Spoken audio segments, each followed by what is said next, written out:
Je dirais deux choses sur ces visions. La première, c'est que le livre de l'Apocalypse, pour le vocabulaire, est celui des livres de l'ensemble de la Bible en grec, la traduction grecque de l'Ancien Testament ou les textes grecs du Nouveau Testament, qui a le plus de vocabulaire, le vocabulaire le plus étendu.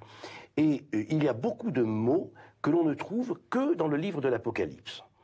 Il y a eu au début du XXe siècle un érudit anglican qui a fait un énorme commentaire de l'Apocalypse, et qui est un commentaire encyclopédique, parce qu'on trouve dans l'Apocalypse des métaux, des pierres, des plantes, des animaux, toute une encyclopédie naturelle que l'on ne trouve pas dans le reste de la Bible. Ça, c'est un premier point.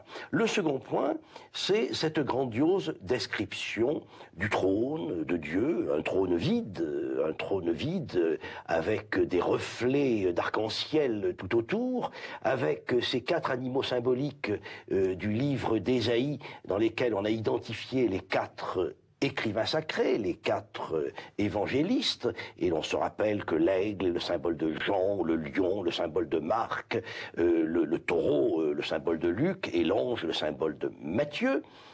Et ces 24 vieillards qui se livrent à un exercice impressionnant, puisque d'une main ils tiennent une lyre, de l'autre ils jettent une couronne au ciel, de l'autre, si j'ose dire, ils applaudissent, et tout cela en se prosternant, en se relevant et en chantant, ce qui représente un effort physique assez considérable pour des vieillards. Mais l'ensemble est à la fois, j'y reviendrai dans un instant, une introduction à la liturgie, et quelque chose qui nous renvoie aux grandes cérémonies de triomphe du monde païen, à des choses que le narrateur, Jean, a pu voir à Éphèse ou à Smyrne, dans la cité païenne, ces grandes cérémonies, ces grandes scénographies, on dirait un peu staliniennes, où des foules a été agencées dans des mouvements de cortège, dans des mouvements, et ça c'est ce que nous retrouvons dans la grande scénographie de l'Apocalypse. Sauf que là, le trône est vide.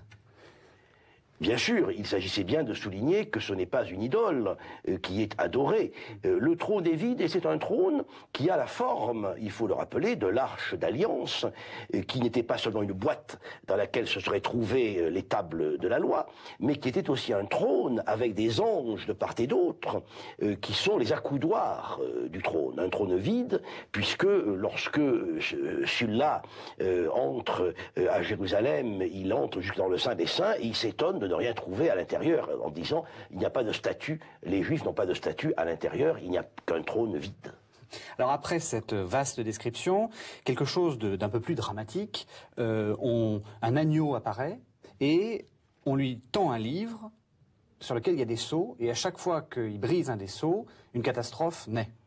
Alors, les gens qui écoutent cette émission de KTO ont certainement présent en mémoire dans beaucoup d'églises ce symbole, je pense à la chapelle axiale, la chapelle de la Vierge, à l'église Saint-Sulpice de Paris, où l'agneau est à plat ventre, si j'ose dire, sur un livre, alors qu'il a l'apparence d'un de nos livres modernes, où des sceaux pendent comme des marque-pages qui pendent, et dans l'imagerie chrétienne, c'est un élément qui vient du livre de l'Apocalypse, cet agneau qui est comme endormi, blessé, mais vivant, sur le livre. Alors bien sûr, l'agneau, c'est Jésus-Christ, c'est l'agneau pascal immolé pour nos péchés, portant encore les stigmates, les marques de sa passion, mais déjà vivant, déjà ressuscité. Et il est sur un livre que l'on peut identifier, comme la tradition chrétienne l'a fait, avec le livre des Écritures, mais comme d'autres traditions, souvent ésotériques, mystérieuses, ayant un sens caché, ont pu le faire,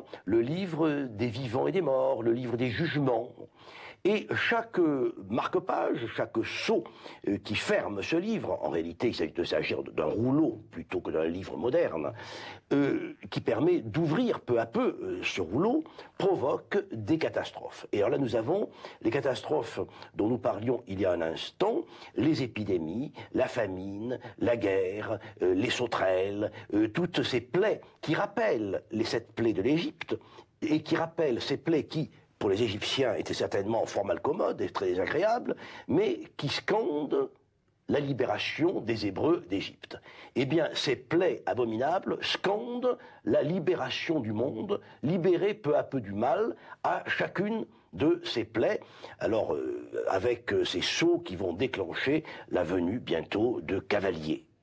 Donc ces fameux épisodes ne doivent pas nous faire peur, puisque au contraire, vous le dites très justement, c'est la preuve que le monde est libéré et pas la preuve que les catastrophes vont venir. Ce sont des épisodes de libération et il faut bien les comprendre dans la perspective liturgique qui est celle de l'Apocalypse, que nous en sommes là au moment de l'acte pénitentiel. Nous savons que dans la liturgie de la messe, nous commençons par l'acte pénitentiel, nous demandons au Seigneur de nous prendre en pitié. Et donc on se décrit comme les derniers des misérables, nous avons péché, nous avons fait des choses abominables, et voilà, ces choses abominables, elles sont là, sous nos yeux. Ce sont les épidémies qui nous menacent, ce sont les famines, et nous savons bien que notre monde est un monde où la moitié des gens n'ont pas d'eau, la moitié des gens n'ont rien à manger. Ce sont les guerres, nous savons que ce sont souvent les mêmes qui, en plus de ça, souffrent de la guerre. Ce sont les sauterelles, nous savons, dans un continent au moins, le danger de ces sauterelles qui dévorent les récoltes.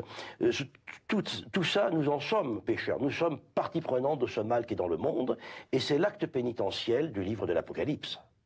Merci, Père Harmogat.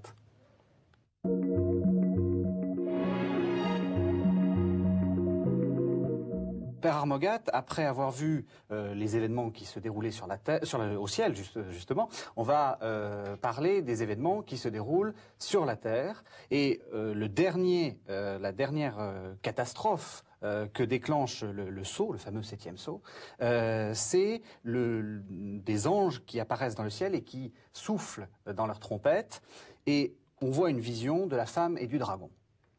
Alors nous sommes là, comme dans le déroulement d'une messe, nous sommes là à la fin de la préface. Que les gens qui écoutent se souviennent sans doute ou voient bien la préface de la messe après le dialogue et ce texte poétique qui se conclut sur un grand coup de gong, Sanctus, Sanctus, Sanctus, Saint, Saint, Saint, avec l'assemblée des anges et des saints. Et après le Sanctus, on passe à l'institution eucharistique, à la prière eucharistique, c'est-à-dire le ciel sur la terre. Le ciel sur la terre. Et là, nous sommes, c'est vraiment, la caméra passe du ciel à la terre et va décrire une série d'événements très liés aux réalités du christianisme. Alors, on a parlé beaucoup de cette femme mystérieuse, la grande prostituée pour certains, et dans le texte, mais aussi cette femme qui est entraînée au désert, qui enfante dans les douleurs. Cette femme aussi qui est couronnée d'étoiles. Alors n'est-ce pas la Vierge Marie? Je pense que pour l'auteur de l'Apocalypse, c'est à la fois Ève et la Vierge Marie, celle qui enfante dans la douleur et celle qui en même temps nous libère. Il ne faut pas attendre d'un livre poétique et prophétique une rigueur d'explication qui serait tout à fait conforme à l'exégèse et à la théologie contemporaine. Mais il reste que ces événements font surgir des persécuteurs. Et là, nous sommes dans l'histoire de l'Église contemporaine et dans les inquiétudes de l'Église tout au long de son histoire. Car ce qui est caractéristique du livre de l'Apocalypse, et Bossuet, dans son commentaire à la fin du XVIIe siècle, l'a bien remarqué, c'est qu'elle s'applique à la fois à l'histoire vécue par Jean et les chrétiens des 2 premières générations, et à toute l'histoire de l'Église.